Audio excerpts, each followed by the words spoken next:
Discovery na escola. Neste episódio de Discovery na escola, venha sondar os céus com os radioastrônomos e saber tudo sobre os extraterrestres. Descubra a mágica que existe por trás dessas criaturas assustadoras criadas pelo cinema. Aprenda como eles funcionam e por que o seu medo pode ser a primeira dica na criação deles. Finalmente, testemunhe a surpreendente descoberta da vida além da Terra e preste atenção nas perguntas, atividades e recursos adicionais após cada segmento. Pense no seguinte, antes de assistir tudo sobre os extraterrestres, primeiro segmento. Muitas pessoas acreditam que a busca por extraterrestres é uma perda de tempo e dinheiro. O que você acha? Ao assistir o programa, considere o que é conhecido na equação Drake, uma estimativa do número de civilizações que se comunicam entre si em nossa galáxia. Pense se uma equação pode ou não ser um dia resolvida com variáveis desconhecidas. Discovery na escola apresenta agora tudo sobre os extraterrestres, primeiro segmento.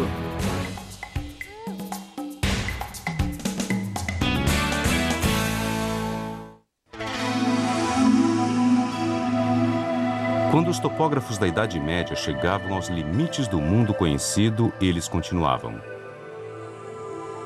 Nos espaços vazios em seus mapas, eles punham criaturas fantásticas, inventadas por viajantes ou que faziam parte de lendas, monstros marinhos e dragões.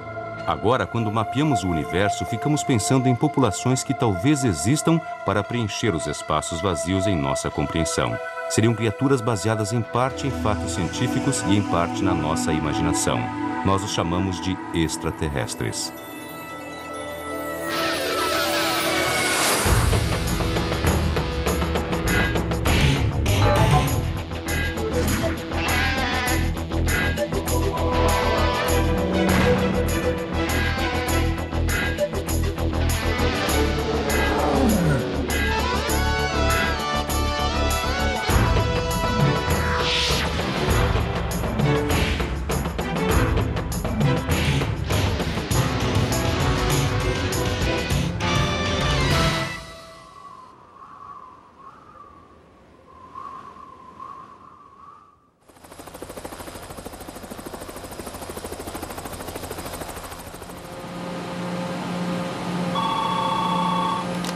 Esta é a doutora Jill Tarter, que tem um dos mais estranhos empregos do mundo. Ela procura civilizações alienígenas. Sou radioastrônoma e trabalho numa busca única, tentando ouvir sinais de rádio de civilizações distantes. Ela trabalha para o Instituto SETI, Busca de Inteligência Extraterrestre. Os pesquisadores vieram hoje ao Observatório Nacional de Radioastronomia em Green Bank, no estado da Virgínia Ocidental. A parte mais interessante do meu trabalho é quando consigo observar no telescópio diretamente. Na verdade, a maior parte das observações é feita nos nossos escritórios, em Mountain View. Trabalhamos com controle remoto e os operadores aqui do telescópio nos ajudam. Então, é realmente um prazer observar diretamente o telescópio. Se você já assistiu ao filme Contato, você pode achar que já conhecia Jill Tarter. Ela se parece muito com a radioastrônoma que Jodie Foster interpretou no filme. Há 400 bilhões de Sim, é estrelas só e nós duas nem começamos. possibilidades. Uma, há vida inteligente lá fora, mas é tão distante que você não conseguirá contactá-la durante a sua vida. E a Não, você segunda, tá tomando duas... decisões. Não há nada lá fora, apenas gases nobres e compostos de carbono e você está perdendo seu tempo. Enquanto isso, seu trabalho não será publicado e você não será levado a sério. Sua carreira terminará antes de começar. E daí? É minha vida! A personagem da astrônoma Ellie Arroway foi criada pelo autor Carl Sagan e sua esposa Anne Druyan para o romance Contact. Ela não é sósia da Jill, mas existem semelhanças. É engraçado, eu tive uma conversa interessante com Carl em 1985. Eu estava em Cornell para uma reunião e ele convidou meu marido e eu para irmos à sua casa. Conversamos e ele disse, eu estou escrevendo um livro. E Andrew Yan disse, sabe, talvez você reconheça alguém no livro e eu acho que você vai gostar dela.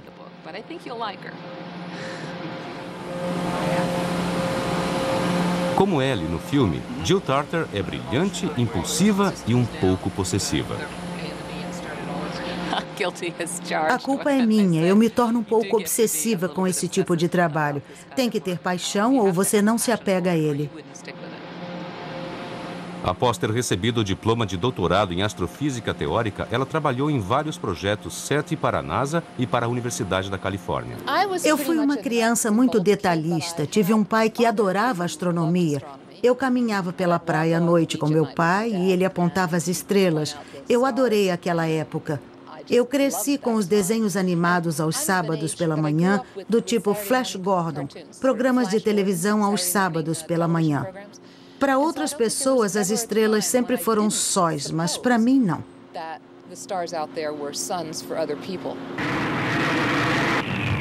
Mas de todos os jovens que cresceram com Flash Gordon ou com Buck Rogers, ou vendo filmes mal feitos sobre criaturas de outros planetas, pouquíssimos continuaram realmente a procurar pessoas sob outros sóis. Para mim, funcionou. Havia um público fascinado pelo assunto, mas um governo que não era. Um senador criou um prêmio a quem encontrasse vida em outros mundos, Prêmio dos Enganadores, uma menção ao desperdício de dinheiro de impostos. A NASA tinha um programa SETI que recomeçou em 1989. Começou a operar o telescópio pela primeira vez em 1992 e foi eliminado pelo Congresso um ano depois, em 1993. Os pesquisadores do SETI teriam obtido 12 milhões de dólares ao ano dos 14 bilhões do orçamento da NASA. Mas mesmo esse pequeno valor era muito. No caso do SETI, as chances de sucesso são tão remotas e os prováveis benefícios para o programa são tão limitados que há pouca justificativa para 12 milhões de dólares dos contribuintes para serem gastos neste programa. Assim, o Instituto SETI de Jill Tarter funciona à base de doações de pessoas e de empresas privadas. Se ela quer usar a antena parabólica do grande radiotelescópio do governo para ouvir sinais de vida além da Terra, ela fica na fila com outros pesquisadores e aluga o telescópio por $6 mil por dia. Para isso, ela tem que sentar numa sala sem janelas na base da antena, ouvindo os motores que movem o grande disco, olhando para a tela do computador que talvez lhe diga o que há de verdade no universo. Você sabe, existem 400 bilhões de estrelas somente em nossa galáxia. Se apenas uma em 1 milhão delas tivesse planetas, tudo bem. E se apenas uma em 1 milhão dessas tivesse vida e apenas uma em 1 milhão dessas tivesse vida inteligente, existiriam literalmente milhões de civilizações lá fora. Mas se não houver vida, é um desperdício de espaço. Você está aqui, num pequeno planeta girando em volta de uma estrela de idade média, perto da borda de um enorme turbilhão de estrelas chamado galáxia. Olhe para cima. Numa noite clara, você provavelmente pode ver 2.000 estrelas, uma pequena fração dos 400 bilhões de sóis de nossa galáxia. Você pode ver muitas estrelas com o telescópio espacial Hubble, mas pegue um pequeno ponto entre as estrelas e você encontrará outras galáxias. Para todo lugar que você olhe, há mais ilhas de estrelas flutuando no universo escuro. Existem provavelmente 50 bilhões de outras galáxias, cada uma com centenas de bilhões de sóis. Isso significa que há mais estrelas no universo visível do que há grãos de areia em todas as praias da Terra. E pensar que este é o único grão de areia onde alguma coisa interessante está acontecendo, onde a vida está acontecendo, onde a vida é inteligente. Isso nos faria tão incrivelmente especiais que os astrônomos não podem aceitar esse raciocínio. Em 1961, o astrônomo Frank Drake tentou estimar o número que existiria de civilizações com tecnologia avançada em nossa galáxia. E surgiu com a hipótese que agora é chamada de Equação Drake. Ela está em todos os livros do Instituto SETI e aparece até em camisetas. Começa com o número de estrelas na galáxia, algo como 400 bilhões. Para que haja vida, você precisa de estrelas com planetas. Até 1995, nós não havíamos encontrado nenhuma. Os astrônomos começaram então a usar um novo equipamento que podia medir as menores oscilações de uma estrela com planetas. Eles encontraram sistemas planetários perto da nossa galáxia. O telescópio espacial até mesmo fotografou o planeta de uma estrela na constelação de Touro. Nosso planeta é mesmo uma minúscula parte do universo. Descobertas recentes têm mostrado que pelo menos 3 a 5% de todas as estrelas têm planetas, e a porcentagem real é provavelmente muito maior. Mas quantas estrelas têm planetas com água líquida? De 9 planetas em nosso sistema solar, 3 tinham água, mas agora só a Terra tem oceanos. Em nosso sistema solar, existe apenas um planeta onde se pode imaginar que exista vida. É a Terra. Então, digamos que cada sistema solar tenha pelo menos um planeta onde se possa imaginar que haja vida. Quantos realmente têm vida? É uma pergunta difícil. Nós só temos a vida na Terra como exemplo, e todos os seres da Terra são relacionados entre si. A vida neste planeta pode ser encontrada onde quer que se vá. Ela vai se arrastando e criando vida por si mesma. Mas isso não deveria nos desapontar. A vida neste planeta é uma espécie de fenômeno. Pode não haver outras. Se nós somos a única espécie de vida em todo o universo, então a origem da vida, o tipo de evento químico que estamos procurando, tem que ser um evento muito, muito improvável. Por outro lado, a vida surgiu cedo na história da Terra. Nós não sabemos como a vida começou aqui. Nós realmente não sabemos. Mas se nós descobríssemos que houve vida em Marte, isso nos diria imediatamente que a vida não é um milagre, é apenas uma estatística. Sempre que houver um planeta mais ou menos do jeito, haverá vida. E se você é do tipo otimista, então vai dizer, bem, provavelmente 50% ou 100% desses planetas vão produzir vida. A próxima coisa que nós precisamos é de vida inteligente que invente tecnologia. Se você tem um monte de criaturas inteligentes em outro planeta, a ciência irá brotar mais cedo ou mais tarde. Acontecerá com eles também, porque é uma tremenda vantagem para a sua sociedade se você pode entender de ciência. Digamos que uma civilização em 10 desenvolva tecnologia de rádio. Então, 2 bilhões de civilizações em nossa galáxia podem ter enviado sinais de rádio. Mas será que alguma delas ainda está por aqui? O termo final na equação Drake é quanto tempo eles ficam no ar.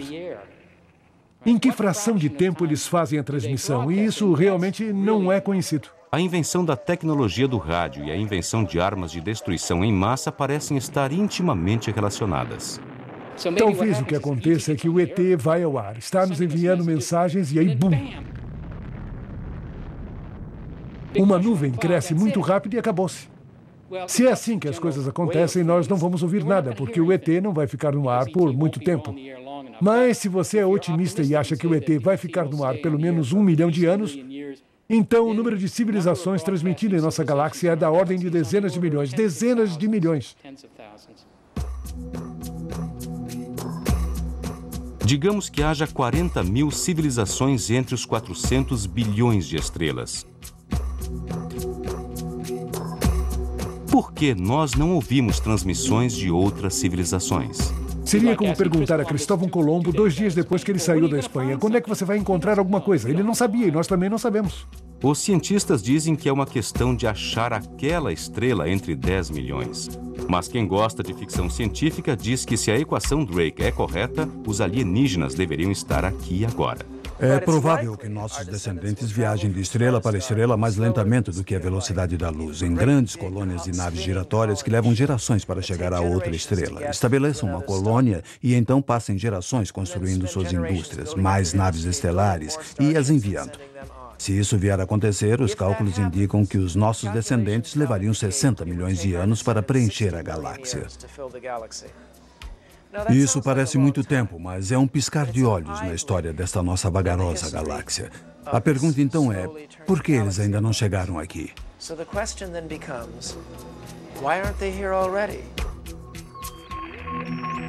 Possibilidade 1. As civilizações estão muito dispersas para fazer contato.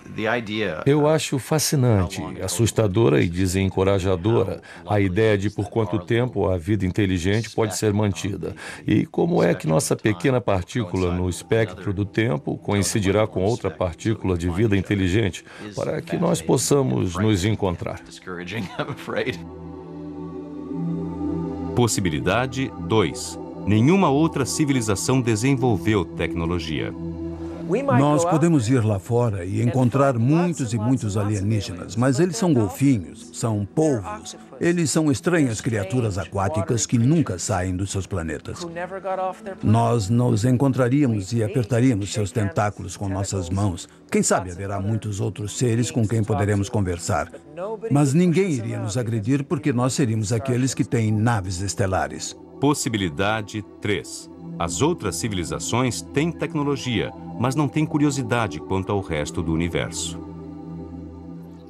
Nós podemos ir lá fora e encontrar um monte de chatos. Civilizações velhas, mesquinhas, que precisam aprender um pouco como se divertir. Ou talvez os alienígenas saibam tudo sobre nós, mas querem nos manter em reserva. E se nós estamos sendo mantidos ignorantes sobre uma civilização lá de fora, porque eles adoram nossa arte? Eles adoram nossa televisão.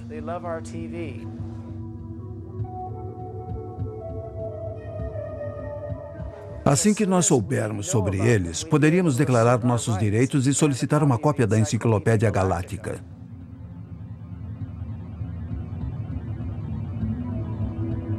E podemos fazer um apelo formal. Se eles podem pegar as nossas ondas de rádio, eu faço um apelo formal agora, em nome da humanidade, pedindo entrada na Federação Galáctica.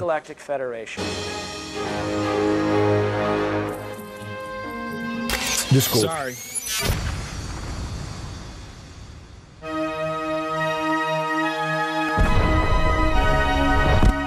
Bastou o cinema ser inventado para os alienígenas terem logo o papel principal. Hoje, imaginar extraterrestres é um jogo, um esporte e uma indústria. Oi, gente. Seria ótimo se vocês todos pudessem ajudar com as barbatanas e tudo. Os efeitos são melhores, os alienígenas mais elaborados e isso gera mais dinheiro do que nunca. 1, 2, 3. Em 1997, o filme Homens de Preto faturou mais de 580 milhões de dólares. Levanta um pouco o microfone.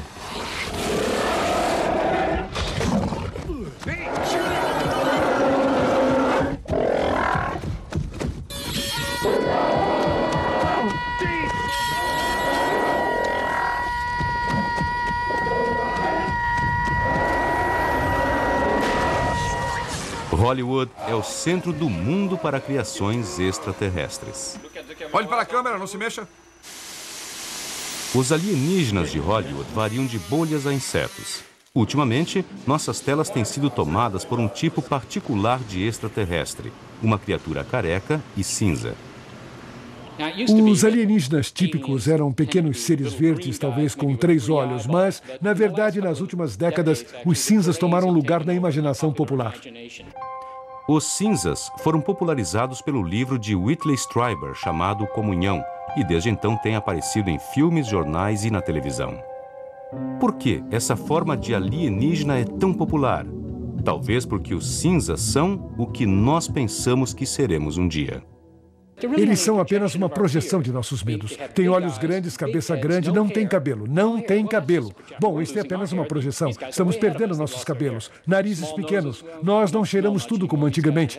Bocas pequenas. Nós estamos perdendo nossa dentição.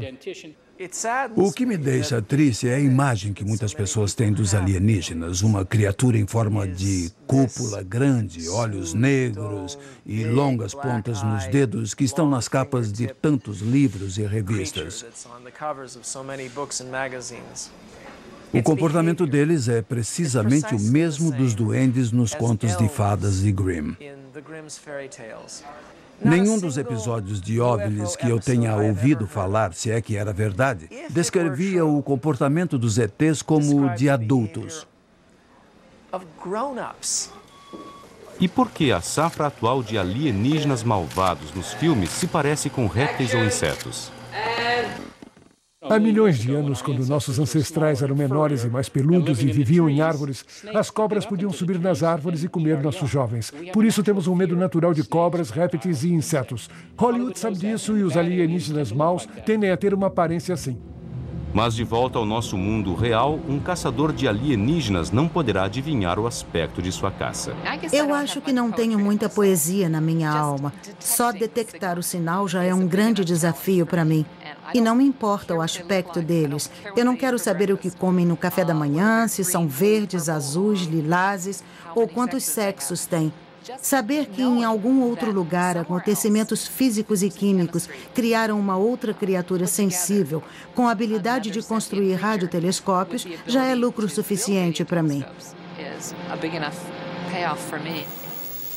As mesmas leis científicas se aplicam a tudo e a todos no universo. Por isso, existem algumas coisas que podemos dizer sobre os extraterrestres.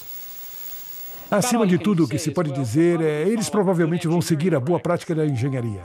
Presumimos que o ET crescerá num planeta que não é tão diferente da nossa própria Terra, porque ele precisa de água líquida, precisa das temperaturas certas e precisa do campo gravitacional correto. Tudo isso indica um planeta que não seja tão diferente da Terra. Algo equivalente ao nosso genes é uma necessidade. Isso não é nem mesmo uma adaptação, é o pré-requisito. Eu suspeito que devam ser digitais como o nosso DNA. Tem que ser muito, muito preciso e somente códigos digitais são tão precisos.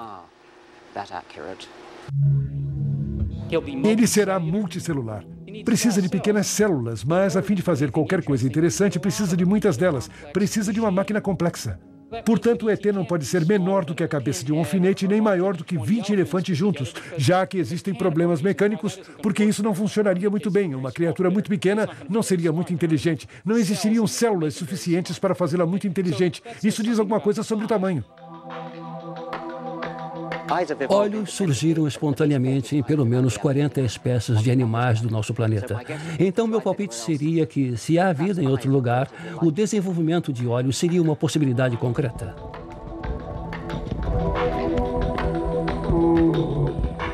Membros, precisa deles para se mexer. Pode imaginar animais com rodas? Isso não funcionaria muito bem, a não ser que o planeta viesse com estradas prontas. As pernas têm evoluído muitas vezes. Rodas nunca evoluíram, independentemente da tecnologia. Quantas pernas você quer? 2, 4, 6? Tudo isso poderia ser possível. Mas se você tem 600 pernas, seu cérebro vai gastar muito tempo coordenando todas, em vez de fazer outras coisas como construir um radiotransmissor ou um foguete. Por isso, o ET provavelmente terá poucas pernas. E o ET precisará de alguns membros adaptados para segurar ferramentas. Para criar tecnologia, o que você precisa é de uma espécie de anexo manipulativo, um polegar, uma tromba ou algo que o permita modificar seu meio ambiente. Ele terá uma cabeça. Uma cabeça é uma coisa útil para abrigar o cérebro dele e colocar todos os órgãos sensitivos perto. Assim, o cérebro não terá que esperar para obter informações dos órgãos sensitivos. E se os alienígenas tiverem descoberto a chamada nanotecnologia, a habilidade de fazer máquinas microscópicas que podem ir dentro do seu corpo e dar a eles como resultado a imortalidade? Algumas pessoas acham que estaremos atingindo isso em apenas 20 anos. E se você pudesse apenas com seus pensamentos reconfigurar o seu corpo, ordená-lo a crescer guelras para poder mergulhar na água e ficar lá no fundo? Se essa tecnologia for possível, podemos pensar que os alienígenas podem reconfigurar-se à sua vontade. Os verdadeiros alienígenas estarão muito à nossa frente. Se puder entendê-los, eles dirão coisas interessantes, como enfrentar a vida, qual a cura para a morte e algumas leis da física. Na verdade, o alienígena mais inteligente não é aquele retratado no cinema, mas o que aparece na ficção científica como a nuvem negra de Fred Hoyle, uma nuvem de plasma animada. Era muito diferente dos humanos que têm 2 mãos e 2 pernas.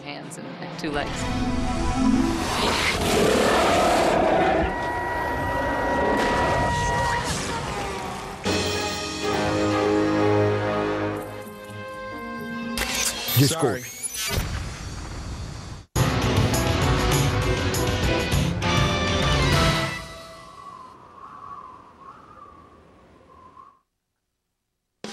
Agora que você já viu tudo sobre extraterrestres, primeiro segmento, discuta sobre o seguinte. Dado o que os cientistas sabem sobre as condições do meio ambiente necessárias para a vida, por que alguns pensam que pode ser possível que a vida exista em outro lugar em nosso sistema solar? Se a vida é possível, como você acha que ela pode ser? Discuta as formas primitivas de vida extraterrestre que os cientistas já descobriram. Agora tente fazer isso. Pesquise as condições do meio ambiente de um planeta em nosso sistema solar. Então crie uma forma de vida capaz de viver nas condições desse planeta. Desenhe a figura do seu alienígena e descreva como cada característica tem um papel na sua sobrevivência. Para aprender mais, Discovery na Escola sugere a Sociedade Planetária nesse endereço na internet. Peça à sua bibliotecária para ajudá-lo a explorar os muitos recursos que a sua biblioteca tem a oferecer.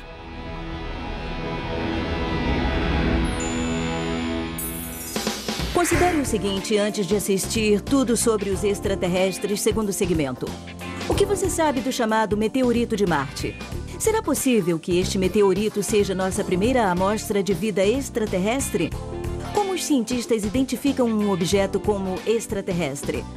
Ao assistir o programa, note os métodos e equipamentos que os cientistas usam para investigar as possibilidades de vida fora da Terra.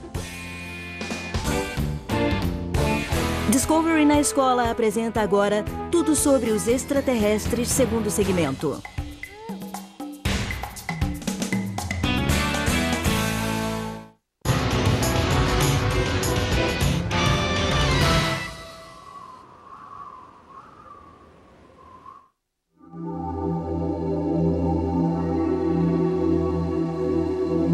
Você deve estar surpreso ao saber que encontramos vida em outro planeta.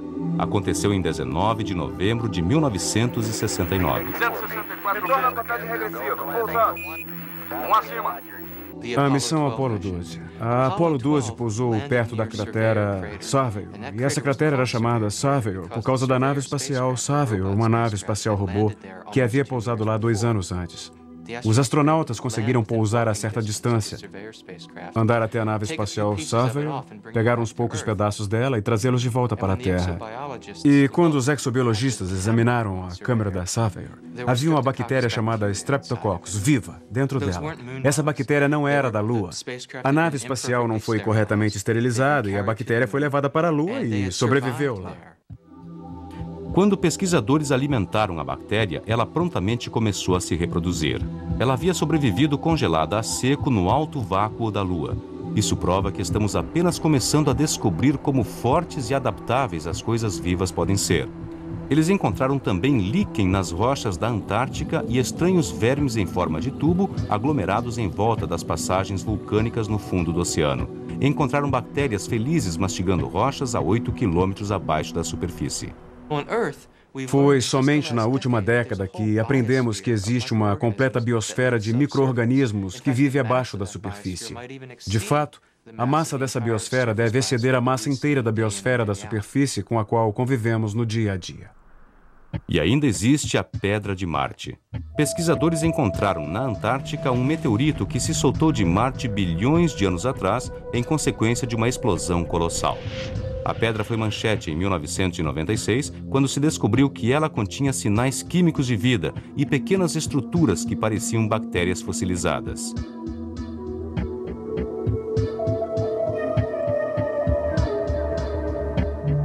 O debate sobre a Pedra de Marte continuou quando a sonda Pathfinder pousou no planeta vermelho.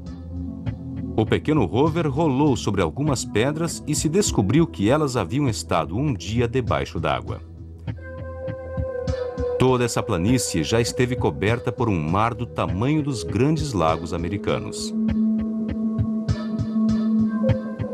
Debaixo dessa superfície empoeirada e enferrujada, ainda pode haver água e algumas espécies de micróbios. Talvez não sejam muito inteligentes, porque vivendo lá debaixo do solo devem ser muito pequenos. Pequenos o bastante para pedir carona às pedras viajando entre a Terra e Marte. Esses dois mundos têm trocado pedras por 4 bilhões de anos e mais cedo ou mais tarde é provável que alguém tenha sorte. E então você tem que perguntar se a vida surgiu na Terra na mesma época em que Marte tinha água líquida fluindo em sua superfície, e parece ser o caso. É possível que a vida da Terra tenha colonizado Marte? Poderia também ter acontecido o oposto. As probabilidades indicam que nossos ancestrais podem ter tido origem em Marte e tenham sido trazidos para cá por meteoritos marcianos, para um local onde o meio ambiente permaneceria estável por muito mais tempo. Nesse caso, talvez sejamos os próprios extraterrestres que estamos procurando. Agora, a NASA está estudando um outro mundo que contém água em nosso sistema solar. Europa. Uma lua que parece uma bola quebrada de bilhar circulando o planeta Júpiter. A sonda espacial Galileu enviou de volta fotos das rachaduras e sulcos na sua superfície gelada, que podem ter sido causadas por aquecimento de água líquida no subsolo.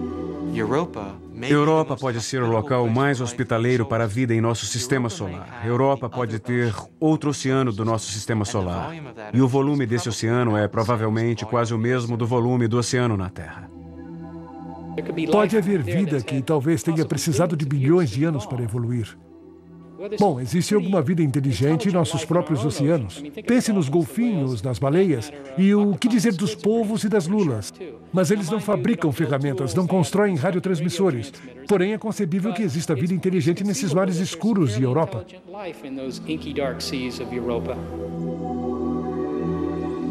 E isto é apenas o começo.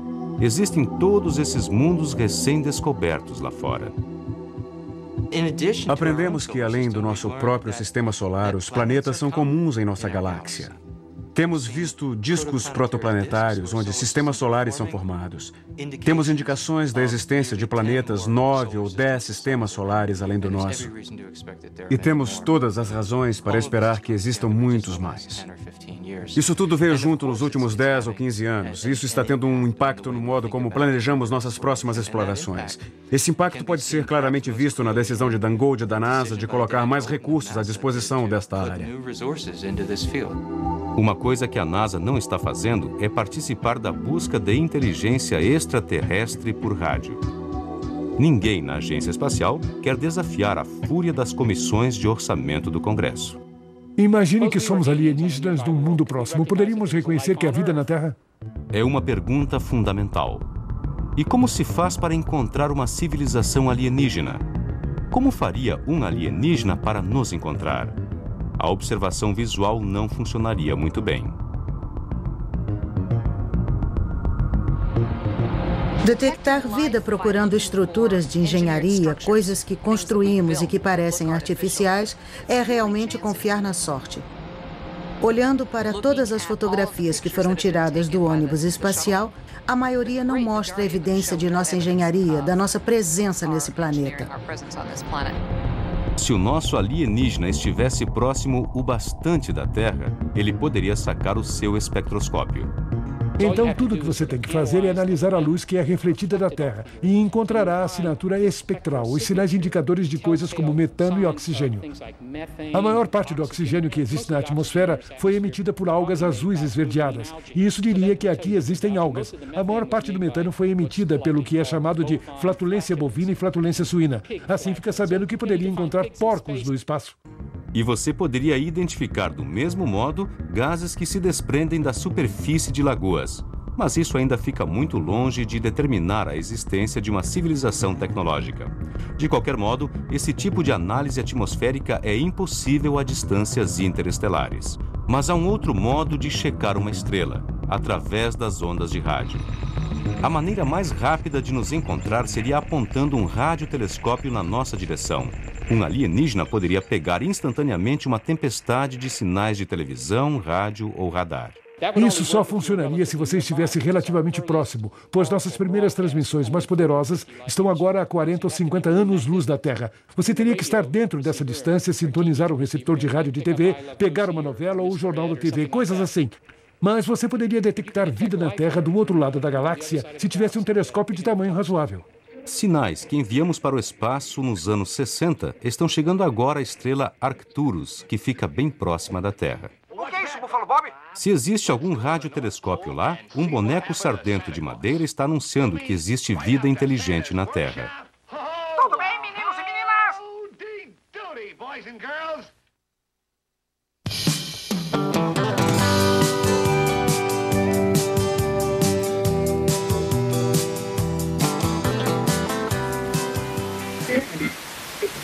Sintonize um rádio FM entre duas estações e você vai ouvir um chiado.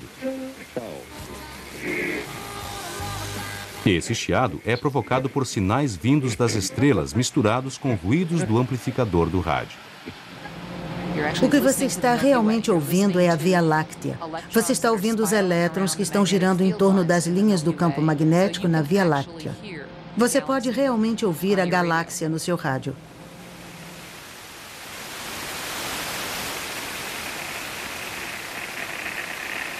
Existem muitos chiados interestelares em rádios na cidade de Green Bank, na Virgínia Ocidental.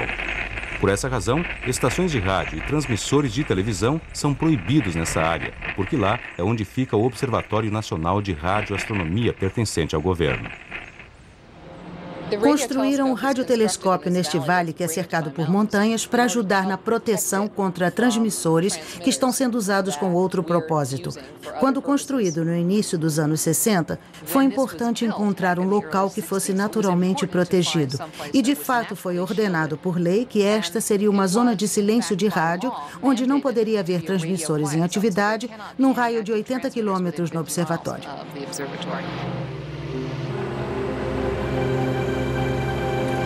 Radioastrônomos usam antenas parabólicas como estas para estudar o universo. Eles pegam ondas de rádio naturalmente emitidas por tudo, de galáxias a estrelas até simples átomos de hidrogênio que flutuam no espaço. Foi assim que descobriram pulsares e quasares e mapearam a superfície de Vênus.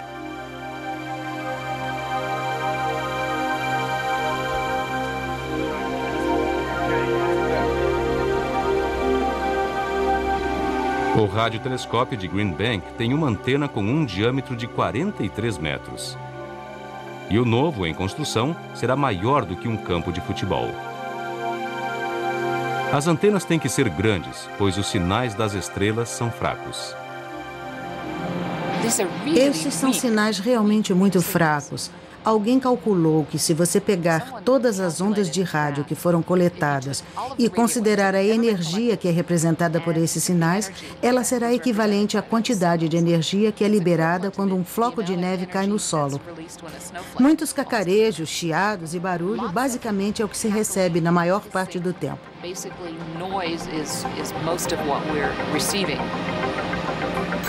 Todos entenderam? Sim, continue.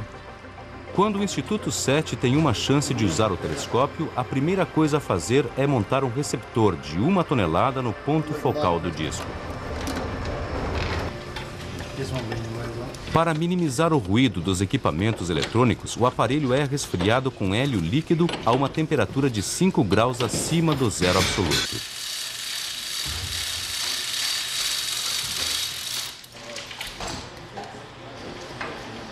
Você percebe quando a busca por extraterrestres está acontecendo em Green Bank.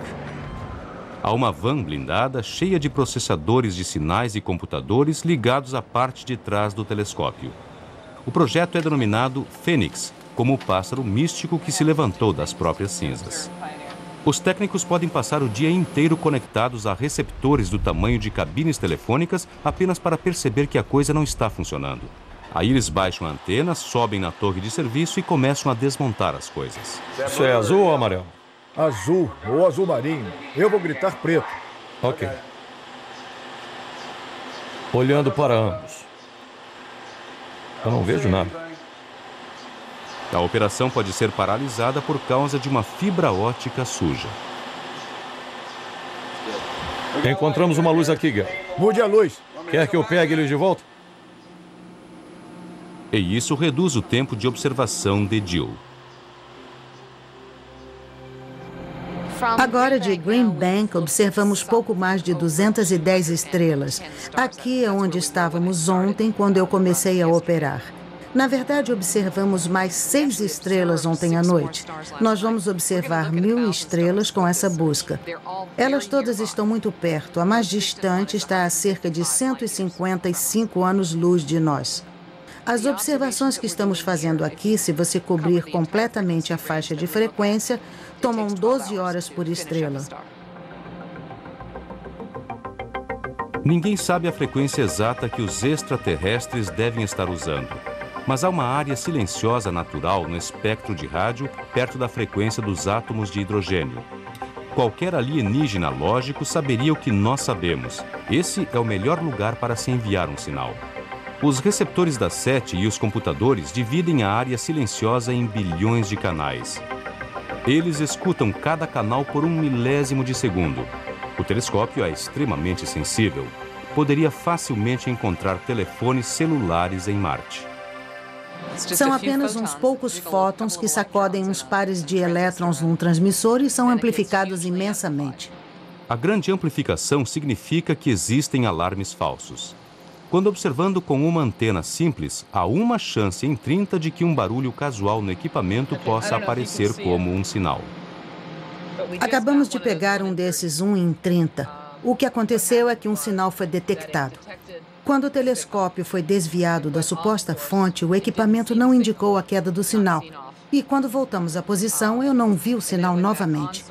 Isso quer dizer que ou há um extraterrestre que decidiu falar conosco por menos de 1 milésimo de segundo, ou é devido ao fato de que operamos com um único telescópio e há uma entre 30 chances de o barulho disparar uma detecção.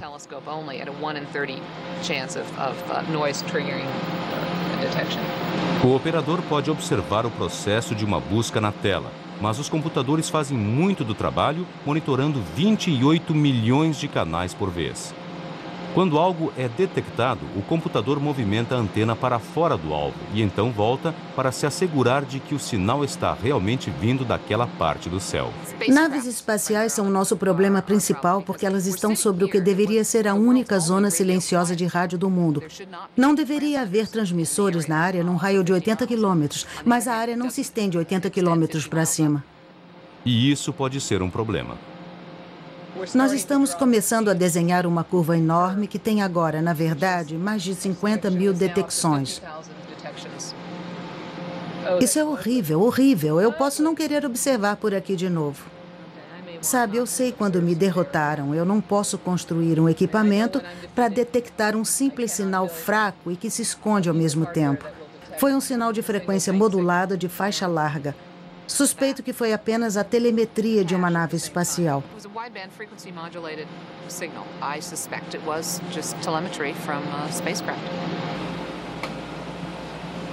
O equipamento dela procura sinais artificiais e os encontra. Ele detecta tecnologia muito bem. Infelizmente, é a nossa até agora.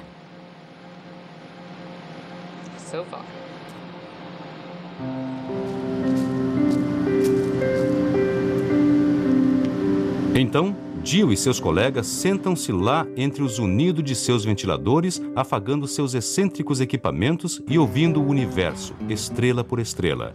Engenheiro elétrico e músico amador, Paul Schuck acha que a busca da inteligência extraterrestre é muito importante para ser deixada para os especialistas. Vem lá para baixo para a faixa base, daí sai da antena. Ele ouve a Liga 7, uma organização de astrônomos radioamadores que usam as antenas parabólicas de suas casas para varrer o céu. Uma das maiores frustrações do amador da 7 é que ele não pode andar até a loja local de equipamentos eletrônicos e comprar um radiotelescópio, pelo menos atualmente.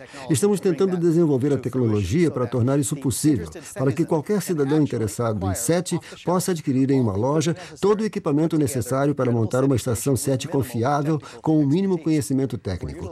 Estamos utilizando um mecanismo que a NASA nunca contemplou, e esse é um recurso dos milhões de astrônomos radioamadores do mundo, cada um com seu equipamento individual e entusiasmo individual. Um carpinteiro em Toronto, um cavalheiro na Alemanha que é enfermeiro, uma mulher no Havaí, uma médica, todos os tipos de ocupações estão representados em nossa relação de associados.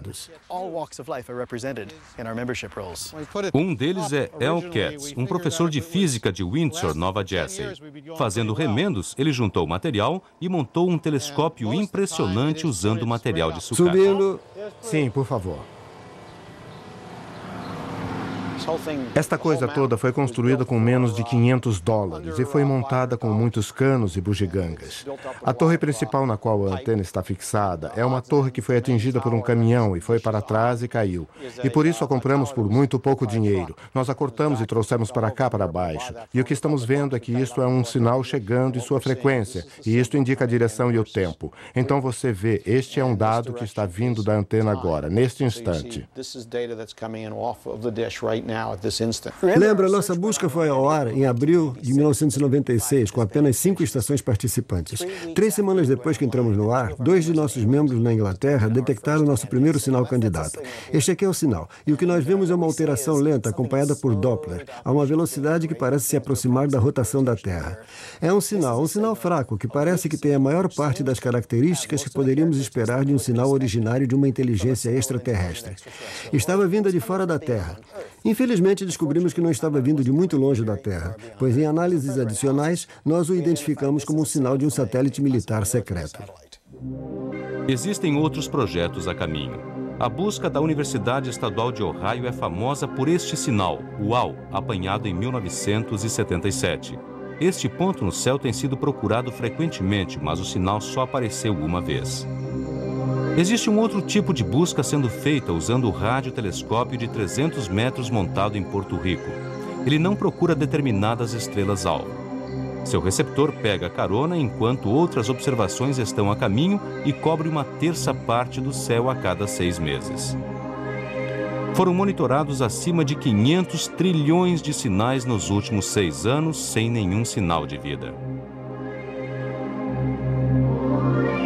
Como a interferência no rádio cresce sempre na Terra, os pesquisadores do SETI estão falando em montar um posto de escuta no lado mais distante da Lua. Esse lado nunca fica de frente para a Terra e é o único lugar no sistema solar onde os barulhos da terrinha não estão poluindo os céus do rádio. O que realmente está lá fora vai depender finalmente de quanto tempo dura uma civilização tecnológica. O astrônomo russo Nikolai Kardashev pensou que, dando tempo suficiente, poderiam existir 3 níveis de civilizações avançadas. Tipo 1. Civilizações que aproveitaram o poder do átomo, mais ou menos onde estamos agora. Tipo 2. Civilizações que fariam uso da potência energética total de uma estrela. Talvez eles tenham quebrado os planetas e colocado os pedaços numa concha em torno do Sol. E existe o terceiro tipo, uma civilização que aprendeu a aproveitar toda a energia da galáxia. Quase inimaginável, mas o espaço é um lugar estranho. Podemos apenas imaginar como a descoberta de vida extraterrestre mudaria as coisas aqui na Terra. Acho que a coisa mais importante sobre a detecção de um sinal de uma outra civilização seria que isto mudaria nosso ponto de vista, mudaria o ponto de vista dos humanos. Começaríamos a nos ver como uma espécie num pequeno planeta, num grande universo ocupado por outros. E acho que ficaríamos enormemente impressionados pelas diferenças entre nós e qualquer outro lá fora. Eu espero que isso faça diminuir as diferenças entre os humanos, que achamos tão difíceis de tolerar hoje, e nos dê a perspectiva global ou cósmica que fará a humanidade funcionar como uma única entidade. Give us this global or cosmic perspective that would make humanity function as a single entity. Então, de um jeito lento, em Green Bank, Mountain View e Arecibo, a busca continua. E os radioastrônomos olham suas telas e se preparam para celebrar o momento em que nós descobrirmos que não estamos sozinhos. Em todos os locais de observação temos um refrigerador e aí vai encontrar pelo menos uma garrafa de champanhe.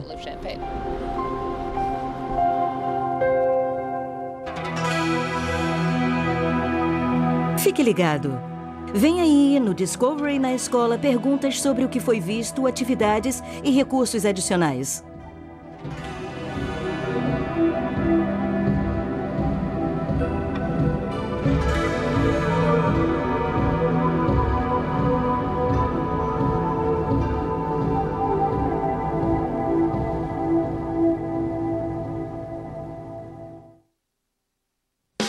Agora que você assistiu tudo sobre os extraterrestres segundo o segmento, discuta sobre o seguinte: quais são os elementos do meio ambiente necessários para manter a vida como nós a conhecemos?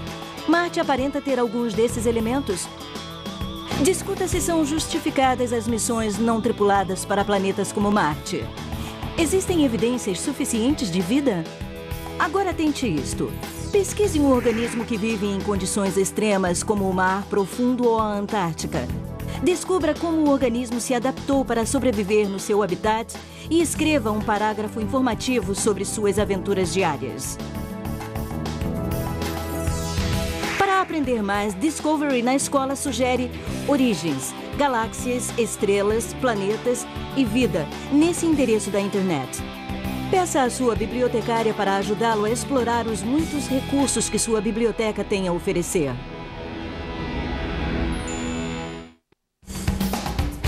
Versão brasileira Sincrovídeo.